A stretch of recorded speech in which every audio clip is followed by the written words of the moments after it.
Hi, this is Catch Tea If You Can, and I am Tama, your host. Thank you for listening, watching, whichever platform you're on today.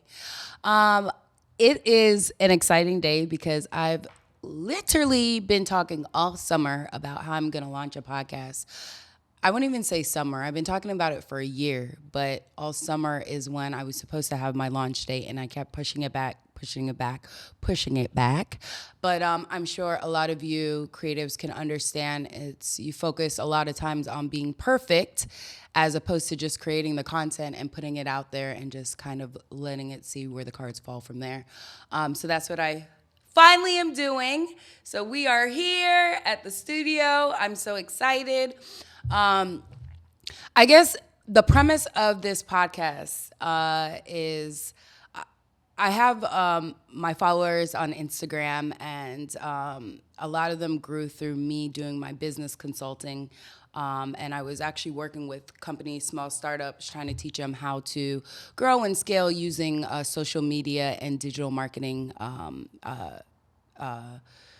platforms and tools and so forth.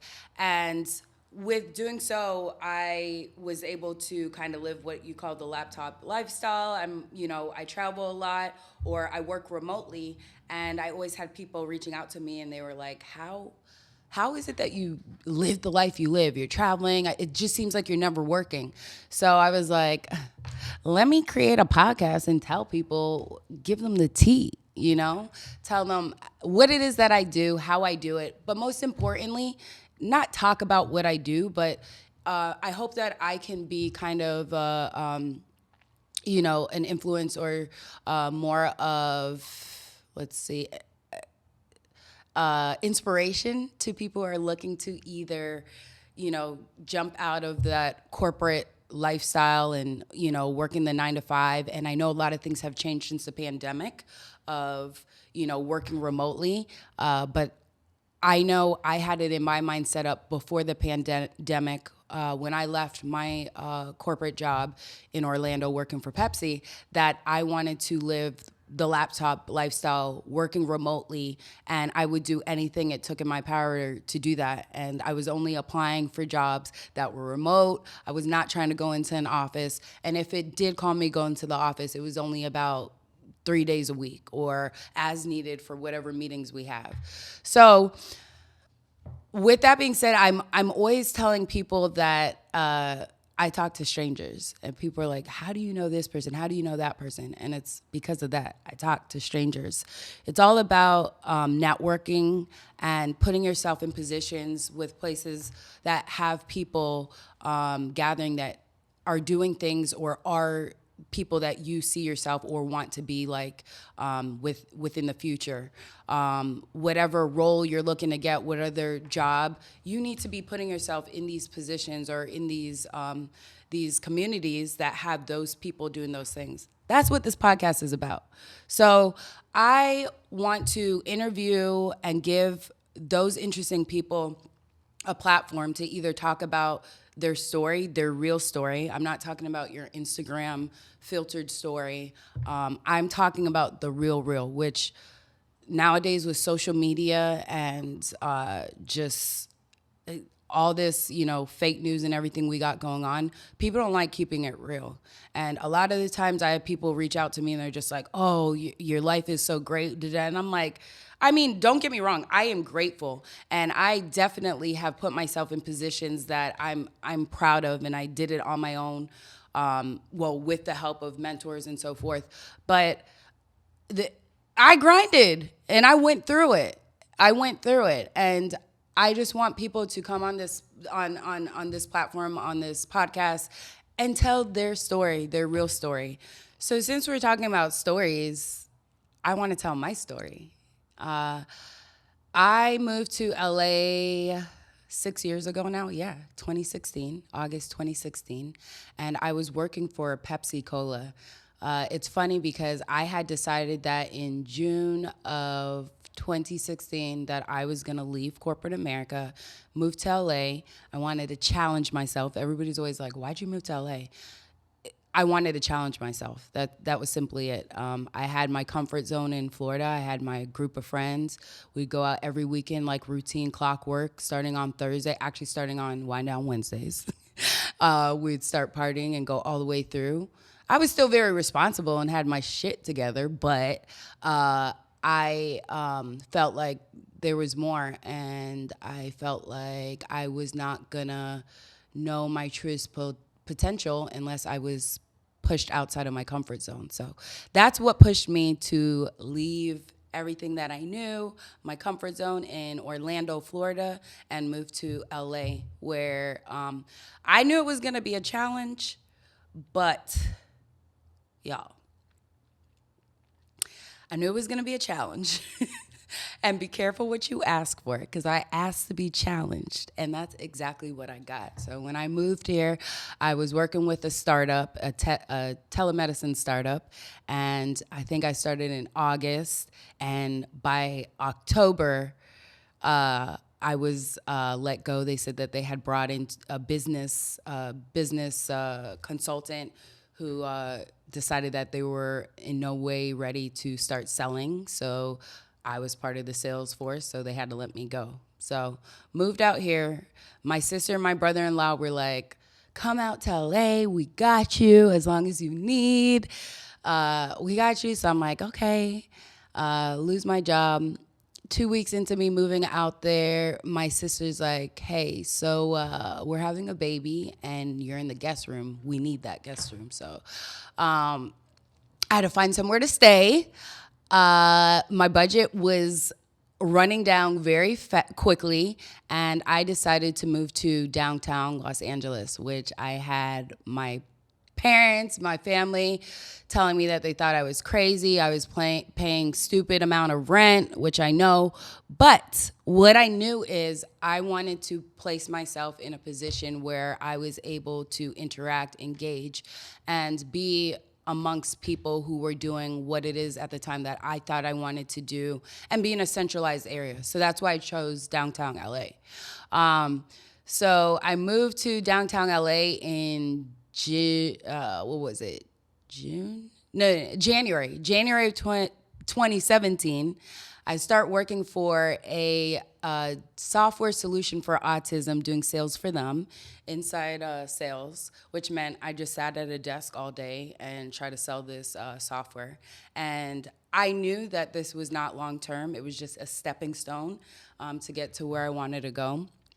I worked for them for about almost 2 years, started a company, was working with two other girls, and we started a digital marketing agency. Through that, I did a lot of consulting of small businesses, teaching them how to use social media tactics in order to scale their businesses. That partnership did not work out. So then I went off by myself and I was just consulting. While I was working this was one of my side hustles, while I was working for the software solution for autism, I was discussing a pay raise with my boss, and I told her where it was that I wanted to be. And she told me to be patient. In 6 years, I would be there. And I was like, I don't have 6 years, okay? So I started applying to jobs, and I was driving 26 miles every day to Woodland Hills. And if you get any of you live in LA, you know how far that is in traffic time. So I was losing so much of my day just sitting in traffic to get to this job that I just felt was like a dead end and not purposeful for me. Actually, it was purposeful. It was purposeful in the sense of what I was doing, but just not what I wanted to do at that time. And I started working with this startup, and my boss at the time that I was leaving from the digital software company was like, you're making a big mistake and they're just selling you a dream and I don't believe it. And I was like, okay, well, watch and see. And one thing you got to learn about me is if you tell me I'm not going to do something or I can't do something, I'm going to do everything to make sure I do, okay? So that's the worst thing you can do if you don't want to see me succeed in life, is tell me that I can't do something. So she ended up being right. she ended up being right. So they were just, this company was just full of shit, for lack of better words. And I ended up leaving there again within like maybe 2 months or 3 months of working for them. And then again, that's when I started my own consulting business, working with startups. At the time, not even at the time, just in general, I have ongoing health issues. And my mom was like, you need insurance, please just get a job. I don't care if it's Starbucks. I don't care if it's Walmart. Just get a job. You need insurance. And I was like praying, manifesting everything. I was like, Lord, please, please, everything to not make me have to go back to a regular 9 to 5. And it got to the point where I was like, okay, I can't do this anymore. I was making just enough every month just to make sure just to pay rent, honestly.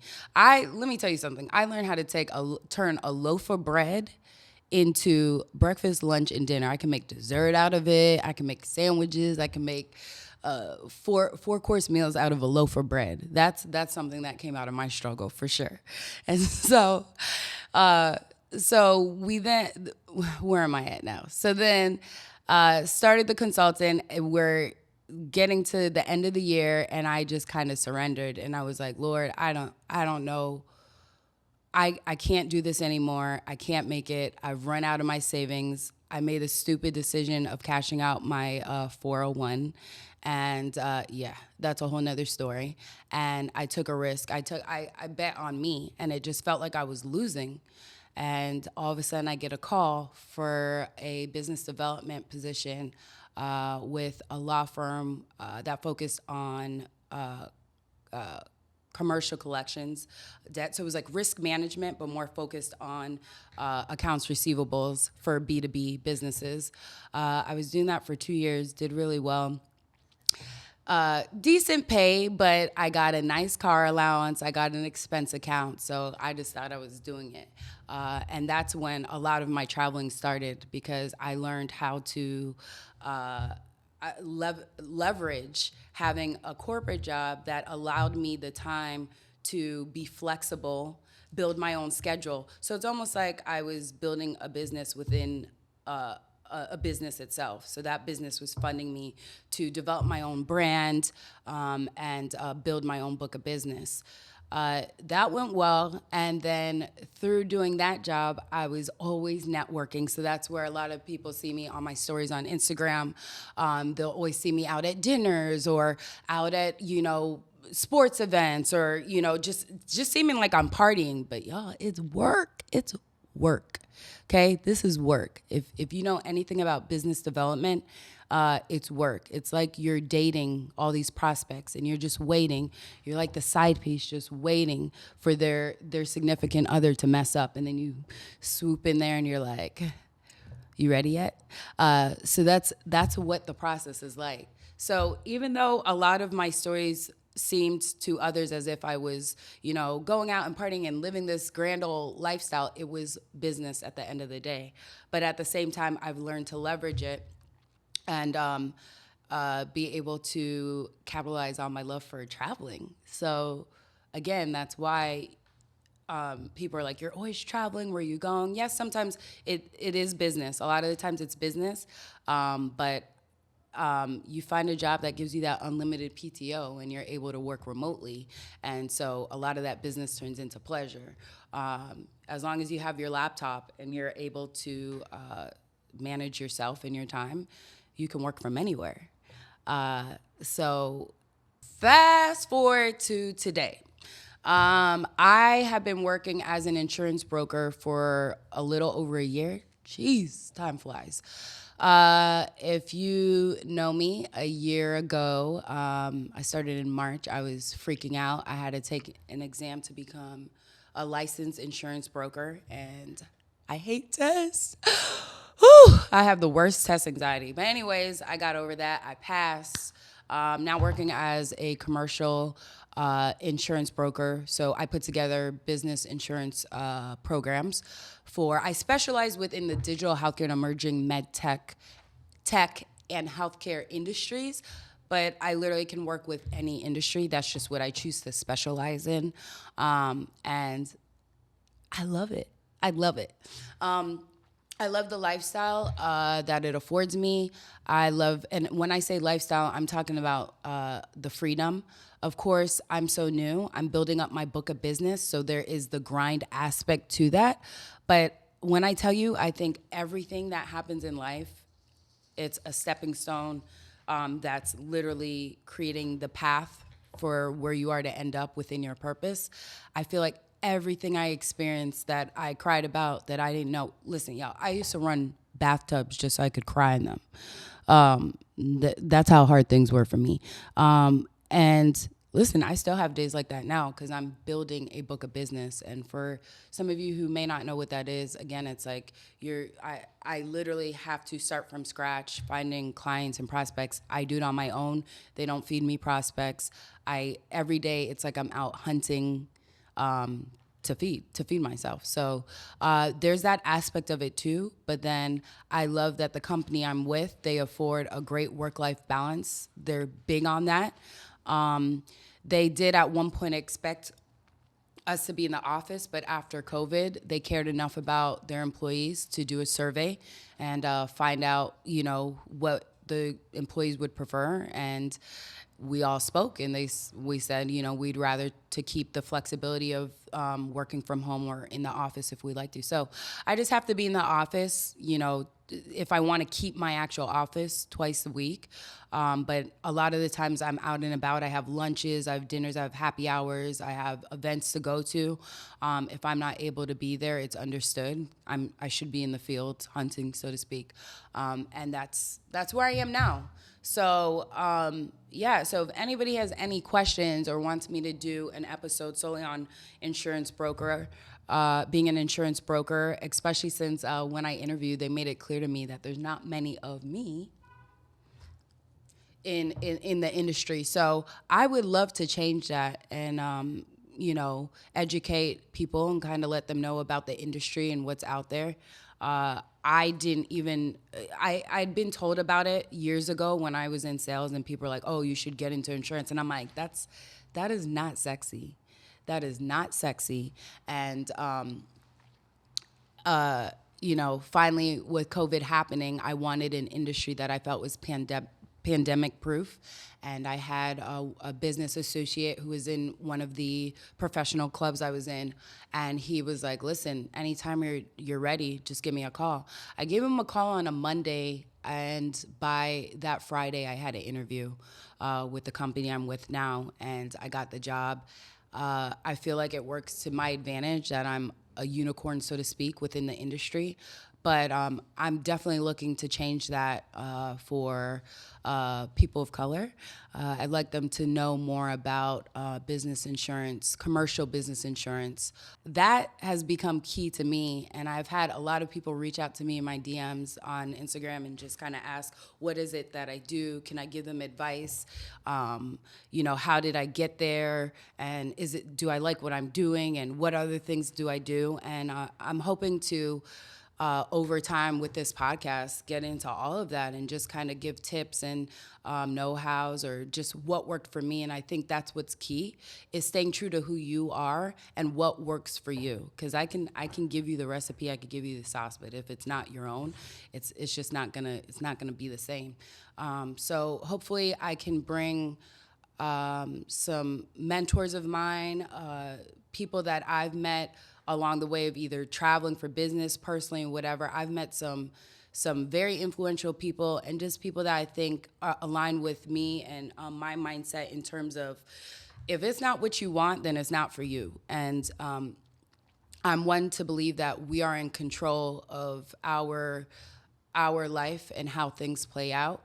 And whatever it is that we can do with it in our control, that's what it's all about. So with that being said, we're going to go into my very first interview with Ashlynne Samii. She's become one of my good friends out here in LA.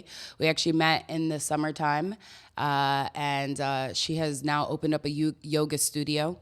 And I am addicted, and I go every day. it's just become a big part of my lifestyle. If you guys know me, I'm always speaking about mind, body, spirit, and having it all be one. And yoga has been a big influence and reason that, I kind of have my sanity today, for real. So I'm excited to talk to her.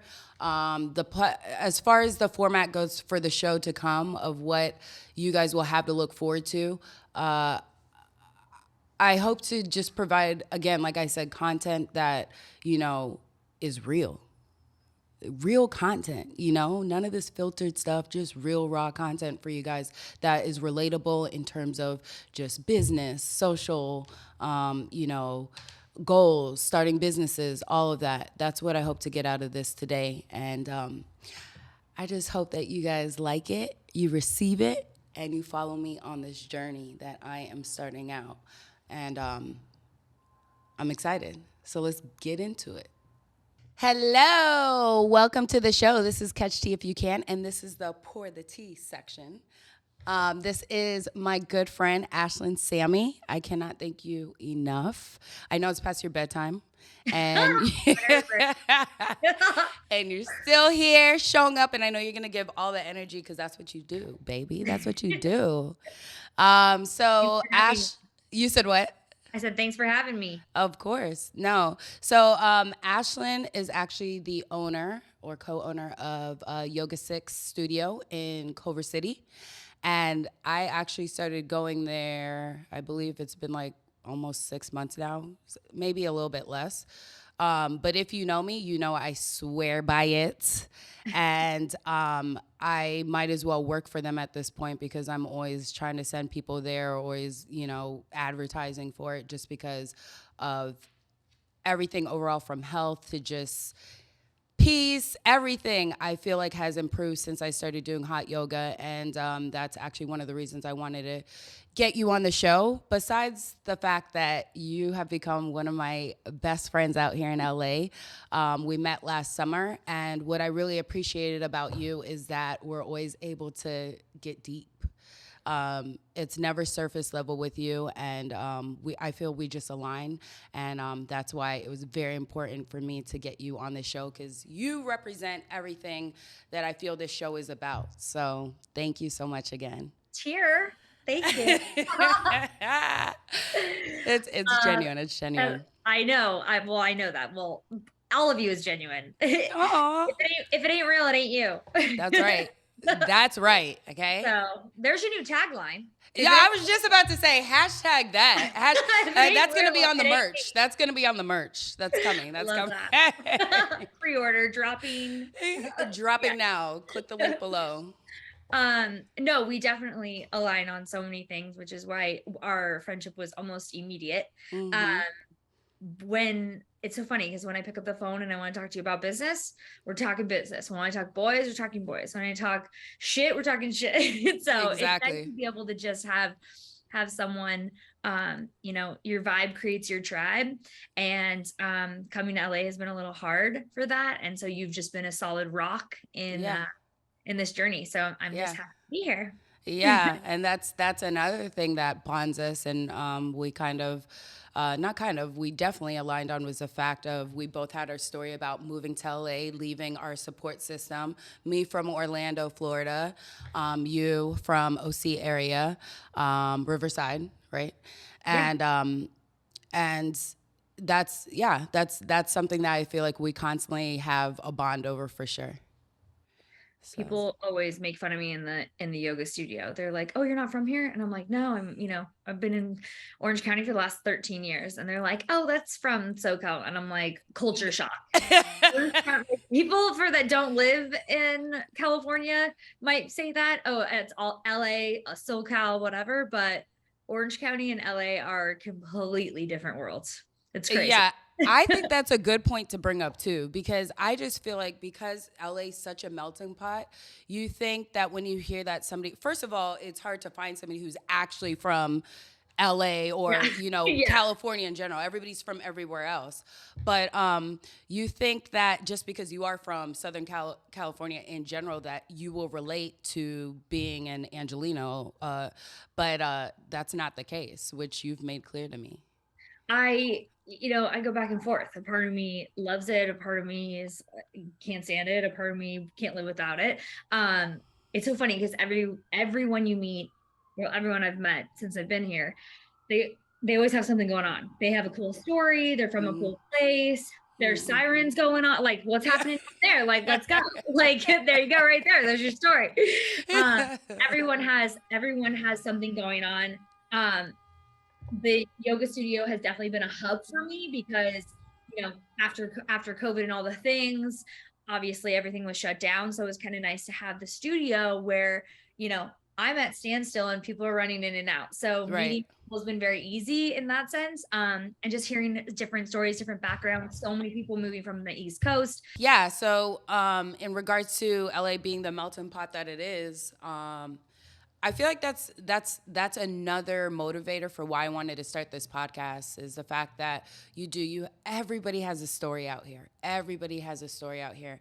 And unfortunately with social media nowadays, people aren't that honest about that story, and they're not that forthcoming with their truth. So when you do find people who are like, no, I may look like I have it all together, but this is my story, and this is how I got to where I am now. This is exactly what this platform's about. Catch Tea If You Can is about. And with that being said, I wanted to get into the Porta Tea. And I'd like you to just kind of tell us your story, how you got started, what motivated you to move out here to LA, leave your support system. Even though it may not seem that far away, it's still what you know, what you are comfortable with. Leave your support system and start a business. And I mean, you're killing it at that, for it being a startup. And I always say I feel like you are a key factor in why it is doing so well, and the growth that you've seen. But I just kind of want to hear from your mouth, just in case there are others who are thinking about moving out here or to wherever it may be and wanting to start a business, just taking that leap of faith. Yeah. Kind of get that from you. Let me pour my tea first before you get into it. That's Let me pour the tea it. first. All right.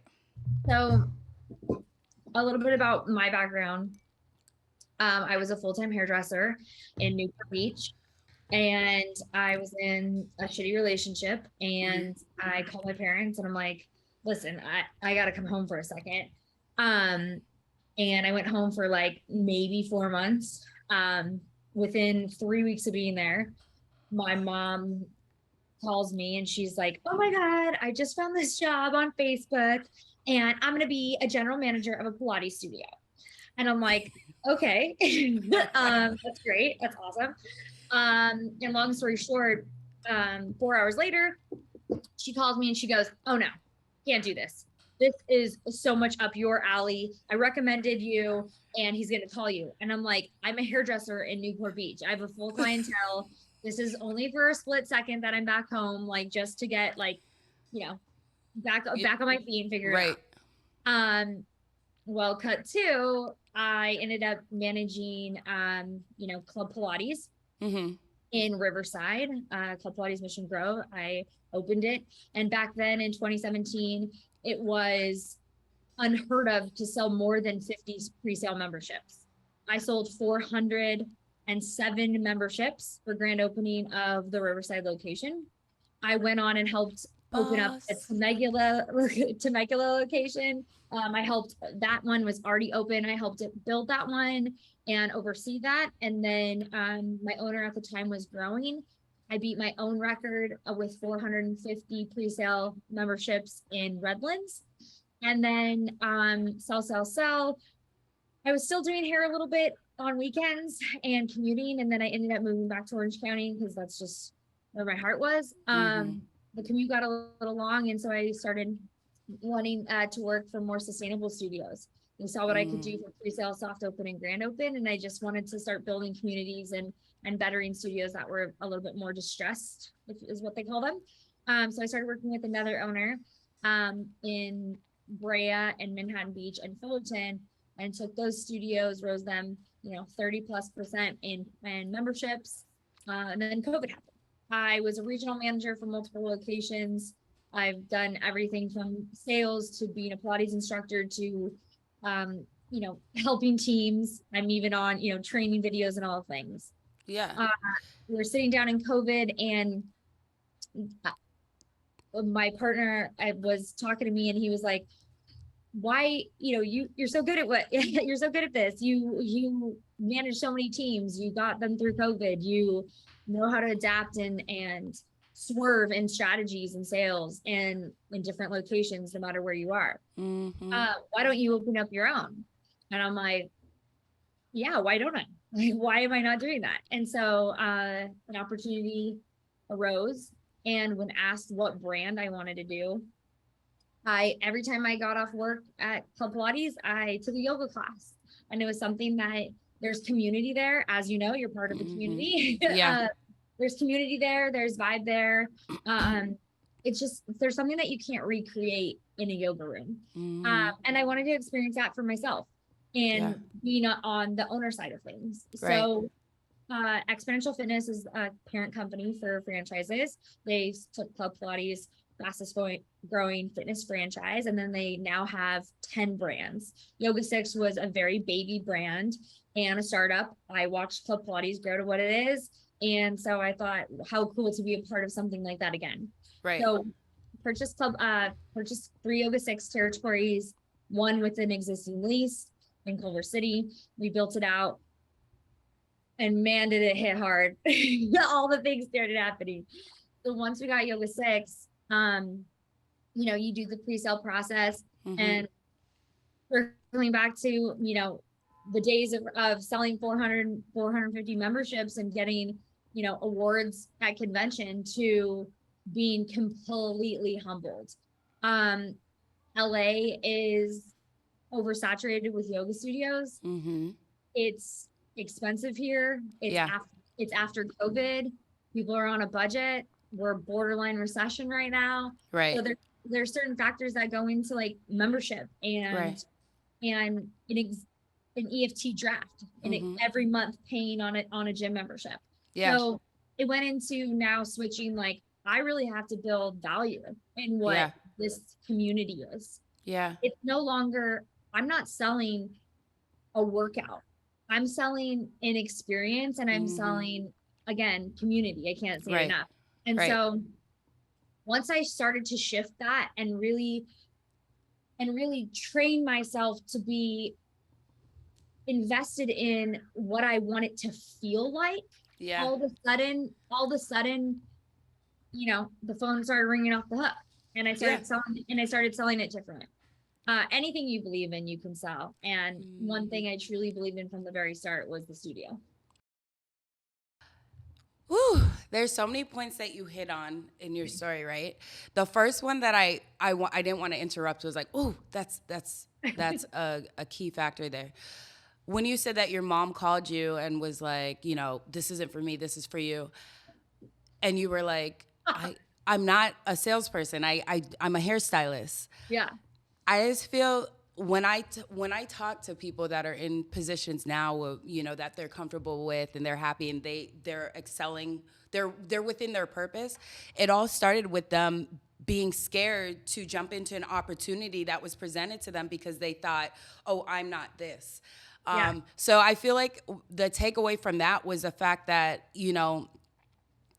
sometimes things come up and we don't think we're ready for it. We don't think we're prepared. And it ends up being the thing that evolves us into who we are and what we, like 400 memberships and all this growth that you have. And you just refer to yourself as a hairstylist. And God knows, Shelly, every time I'd call her, Shelly, she's like, well, it wouldn't have been because of me. What do you got this without me? Okay, first of all, Shelly. She refers to her mom as Shelly, you guys. Like, Shelly is her mom. Yeah, so Shelly, definitely make sure to let me and my little sister, who's the GM of Club Pilates Brea, know that if it wasn't for her, we be in this industry, which is so funny because, being in hair and service and then being in fitness, you think it's so different. Right. It's like, people come do your hair and you want to tell your hairdresser everything. I was Yoga. I was literally just about to say it's always transferable, because even though it's just hair, you're selling an experience, right? Yeah. People can sit down in your chair and you can get your hair done and like, yeah, I like it, but I don't know, her vibe was off, or I don't know, it just felt weird in there. You're selling an experience as well, and you do want to make it a space where they feel comfortable. And sometimes in making them feel comfortable, it becomes therapy. So you become a therapist. Same as bartending, service, or whatever. But I think that's what makes a great salesperson a great salesperson. Because being genuine and being being genuine, being real. genuine. So many yogis, I say that because they call themselves that, the coin term, but so many of our members in our community walk in and they're like, oh my God, thank you so much. You changed my life. You've done this for us. Like, you must be this. You must be so zen. You must be so. And I'm like, girlfriend, I need it more than you. Why did you I literally tell people all the time, I'm like, just because you do yoga and everything, I used to have that perception too. Just because you do yoga doesn't mean that you're always zen and you're all with one. No, that's why you do it. It's a practice. Yeah, it's a practice. I do this to keep myself sane, because God knows my temper. Woo, like that's literally what I had to learn about yoga. And I feel like people have these preconceived notions. I've told my sister Kylie that you met, my mom, I'm like, oh my gosh, you guys really should try it. Everybody goes to, I'm not flexible. And I'm like, it's a practice. You gain the flexibility. And I feel like what makes Yoga 6 in Culver City stand out is the fact that all the instructors, they always start by saying, this is your own practice. Yeah. Make it your own practice. Meaning, if we got to stretch down and reach our fingers to the floor and you can't reach to the floor, oh well. And to be honest, everybody's so into their own practice. Nobody has time to pay attention to Jenny Joe over here or Billy not reaching down to the floor. Like, nobody has time. And that's the key, I guess, takeaway from yoga is that if you're in tune and focused on yourself, you don't have time to focus on anything else. A lot of times the yoga studios around here, or anywhere really, they are so intimidating. And I actually struggled with that as well. Mm-hmm. I think the reason why I wanted a yoga studio myself is because I couldn't find the community that I was looking for. So I was like, I'm going to create it. Yeah. There's, I've walked into, studios so often wanting to practice yoga, and there's a girl in a crop top in the front of the class and, doing some crazy inversion or arm balance, some trapeze artist over there. And you're just like, it's not for me. And while more power to that girl, hell yeah, I love that. I got big boobs and bad knees. Like, your girl can't funk. There's something I cannot do. So my body don't. Oh my God. So, I think I am not your average yogi goer. You know what I mean? I'm not. I love yoga. It's more for my mind than it is for my body, but my body benefits from it too. Exactly. And the reason why I truly wanted Yoga 6 Culver City and my vision for it, what I wrote down in my manifestation journal of what I wanted it to feel like was, I want every person, no matter who it is, to walk into that studio and feel empowered and feel comfortable. I want to walk in that studio and do yoga with 35 of my friends, and I don't know anybody. Right. That's the vibe. and that's exactly what you do. And I said to you, when I first started going and it was the beginning, I was like, this studio is going to make it. It's going to be a success because it's you. You're key to it. And I'll sit there. Sometimes I get there early because, of course, you're my girl, so I get there early just to chat with you. It's because you like the mat by the. Okay,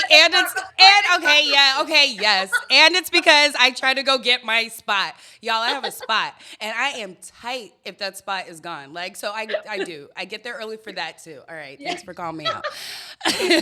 But I'm like, that bitch got my spot.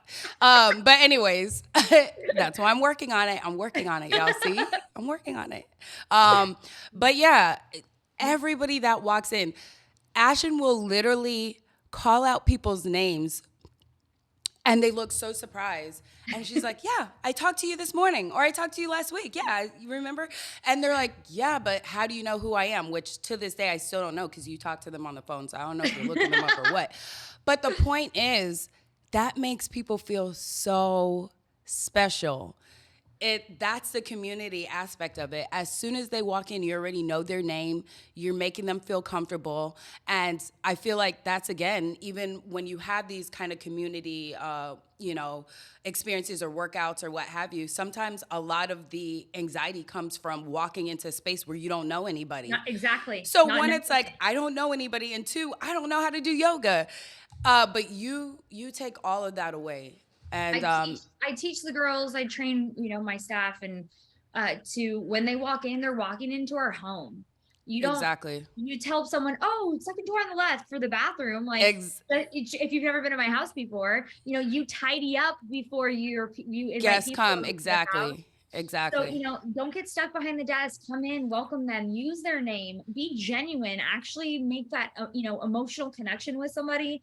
Show Ex- them that where the bathroom is, show them where the studio is, show them where to place their things. Hand, exactly. hand it off to the teacher and introduce them, because those are the little things that set us apart.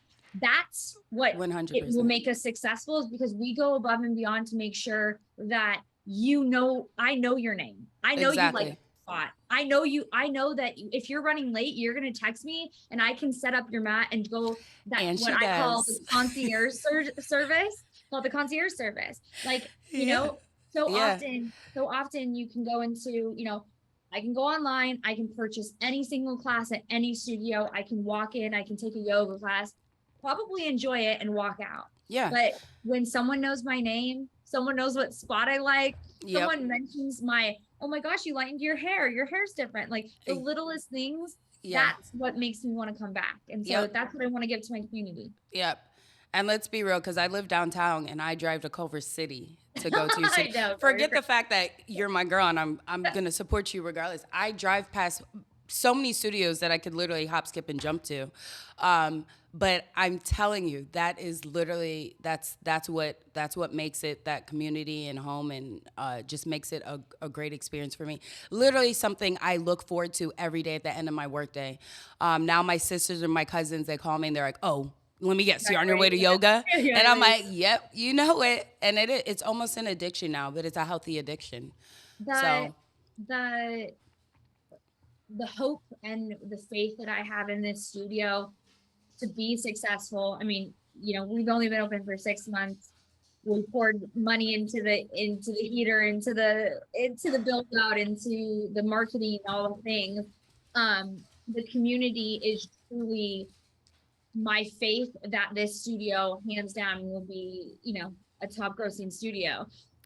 I just gotta wait it out. I gotta grow. I gotta build on that. And right now we're focusing on quality over quantity, because I exactly. want I want members to build, like, yeah, I need memberships to pay my rent. Like Exactly. that's a given. That's Yeah. a like business girl, like we gotta sell some memberships. So yeah, with that being said about the growth that you're looking forward to and projecting, if we were to have the same conversation a year from now, what would you want that to look like, sound like in regards to your business? Or you as a business Yeah. owner? I mean, there's two ways I look at things. I'm a numbers girl. I sometimes I see dollar signs. So, Yeah. when members walk in, I can see, oh, this, oh, this, oh, this. So, Yeah. it's a it's habitual. It's just in me. But so Yeah. there's the number side of me, and then there's also the connection side. So, Yeah.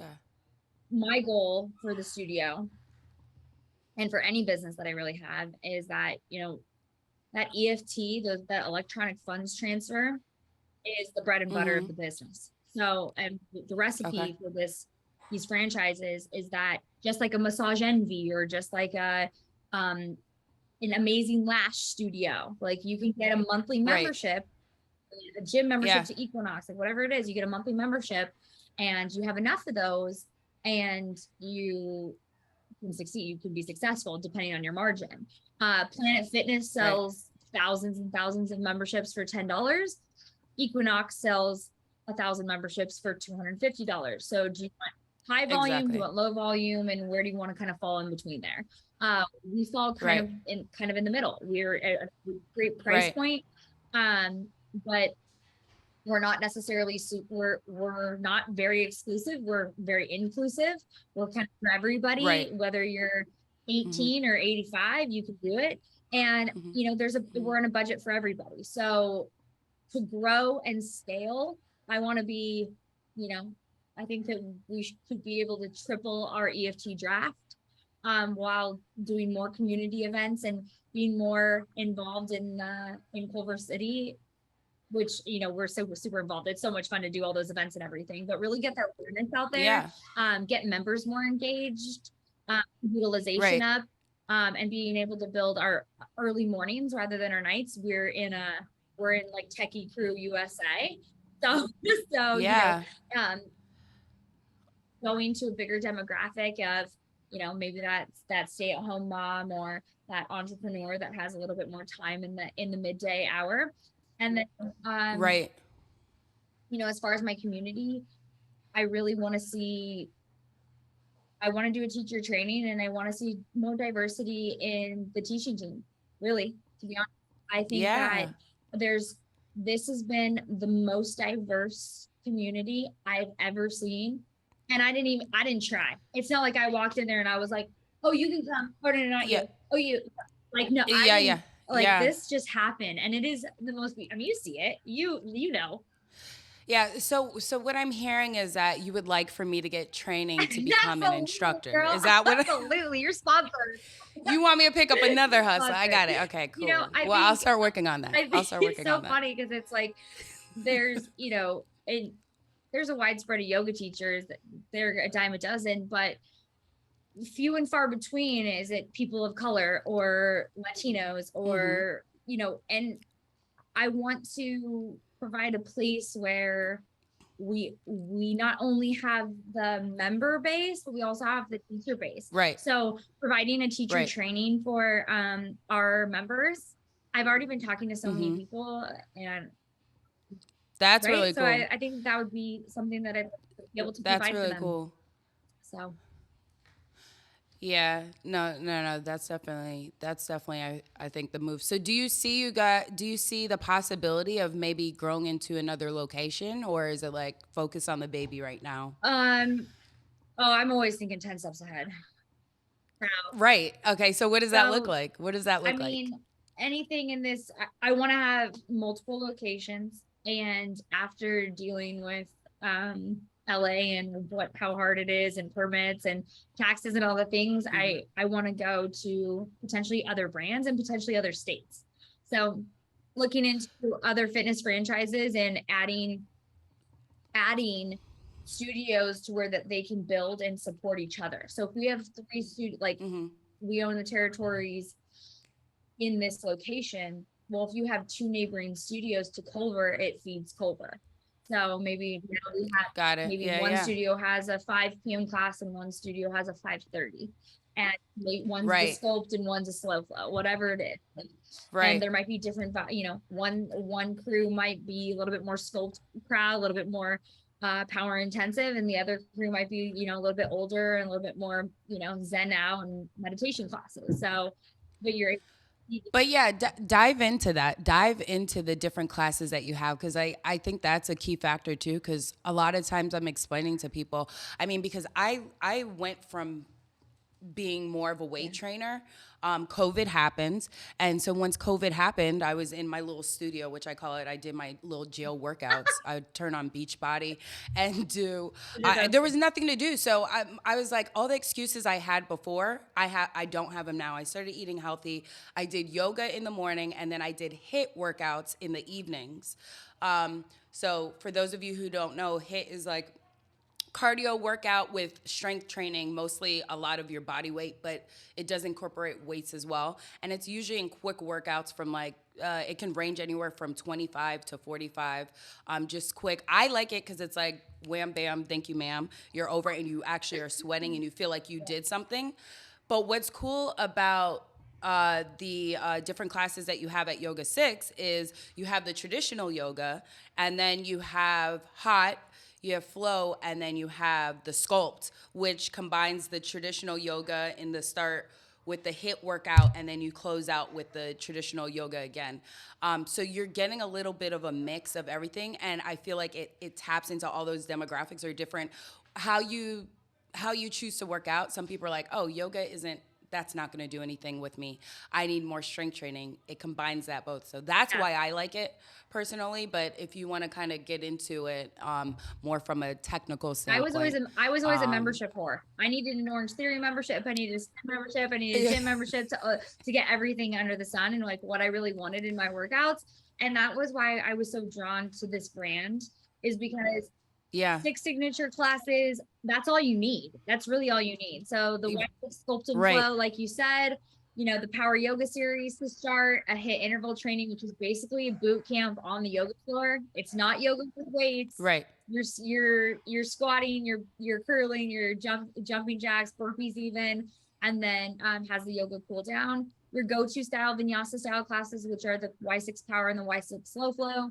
Slower, obviously slower in a warm room, power kicked up with the ab series in a hot room, and Y6 hot, your set series, kind of like a 26-2 or Bikram style. What's nice about that is practice makes improvement. Some days balance is so on point, and other days I'm like wonky as all hell. So it's nice to get. And that's literally all part of the process. Absolutely. That's literally all part of the process. And I think that's, again, the lessons I've taken from yoga is when I go in there, it's literally, I'll have one day where I'm killing, I got all the moves and I'm holding it and I'm just like, I'm looking like a professional, baby. Then I have days where I'm like, like embarrassed, like falling over on my neighbor. And I'm like, should I just walk out? And it's like, no, just push through, compose yourself, like get back within your practice, as opposed to like focusing on what's not going right. That's why I like that. That's why I like the Y6 hot class, because you know, you go in every time with the set sequence, like you can build on that. And then we also have the Y6 restore class, which is like a yin style class, your go-to like restorative low to the ground. But this, I mean, again, that's kind of all you need under one roof. That's why I was really drawn to this brand, is because you get a variety of workouts, and it's for the non-yogi. It really is. It's for people, whether you've been doing it for 25 years or you're, you know, just getting up off the couch, like you're welcome at Yoga 6. And I like part of it. Yeah. But I'm not gonna lie. When there's the super yogis that come in, I'm like, this is not your class, okay? This is not your class. Get to the back. We don't need you doing it all perfect in the front, okay? Leave that to the instructor, okay? But no, you're right. It literally is everybody from, you know, all stages of your yogi journey. And that is absolutely what I appreciate it. And I've made so many friends. Like, you're working next to people, even though you're not talking, it's that energy of just like, okay, especially with sculpt, and you see them pushing through and they haven't stopped. So you're like, okay, I'm not going to stop. And I've actually made friends of people just being like, I really like working out next to you. Like your energy, it kept me going. Are you coming to the same class tomorrow? Yeah. And then, you know, I feel like that's the start of the community aspect of it too. So, yeah, I have nothing but good things to say about it. So I could literally go all day, but I know it's, we're cutting into your bedtime. So you got to get up early tomorrow. Again, I do want to thank you so much for taking time to be on this. My first episode. How cool. This is my first episode. Literally, have I not been talking about this all summer? All summer. Oh yeah, I'm about to. I'm like, okay, it's not summer anymore. But listen, the point is, I did it. Trust the process, okay? Trust the process. I'm here. But I do want to close out. You got me these cards for my birthday. And you also have them in the studio. Can I let you know that this is how I start my day, my work day, every day? I keep them at my desk. And sorry, the dog's barking. I keep them at my desk, and this is literally how I start my day. So I pick out a card. So we're going to pick a card to close out. And it says, good grief, don't take things personally. And then the back says, it's not all about you. which I feel like is what yoga teaches you, right? Yeah, It's not for all about you, sure. right? How funny that we were just Right? talking about that. It's Yeah, it's not all about you, but so this is what I literally do. Each day I start my day like that. I leave it there. I got my little incense, my tea, my candle. This is literally the setup of my work day. But yeah, I want to thank you so much for those cards. It definitely helps in setting the tone and giving me a focus for the day.